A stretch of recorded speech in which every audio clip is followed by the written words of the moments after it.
2575 കേസുകൾ രജിസ്റ്റർ ചെയ്തു. അത് 2778 പേരെ അറസ്റ്റ് ചെയ്തു.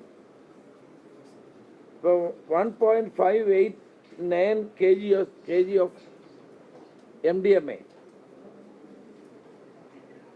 146.459 കഞ്ചാവ്,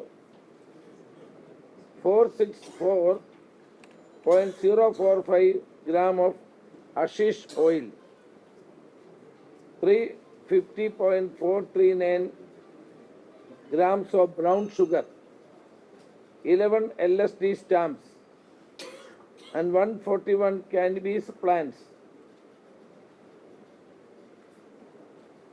ഇതിനെല്ലാം ഇന്റർനാഷണൽ മാർക്കറ്റിൽ വലിയ തോതിലുള്ള വിലയുള്ള നിരോധിത മയക്കുമരുന്ന് ഉൽപ്പന്നങ്ങളാണ് പോലീസ് പിടിച്ചെടുത്തിട്ടുള്ളത്. ഇപ്പോൾ അതിൻ്റെ പ്രവർത്തനം ശക്തമായി തന്നെ മുന്നോട്ട് പോവുകയാണ്.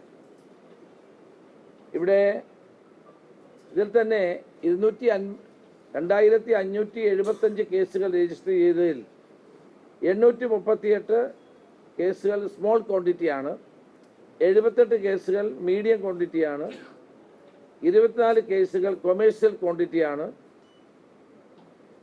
അതോടൊപ്പം തന്നെ NDPS ആക്ടിൻ്റെ കീഴിലുള്ള വിവിധ പ്രൊവിഷൻസ് അനുസരിച്ച് 1204 കേസുകൾ രജിസ്റ്റർ ചെയ്തിട്ടുണ്ട്.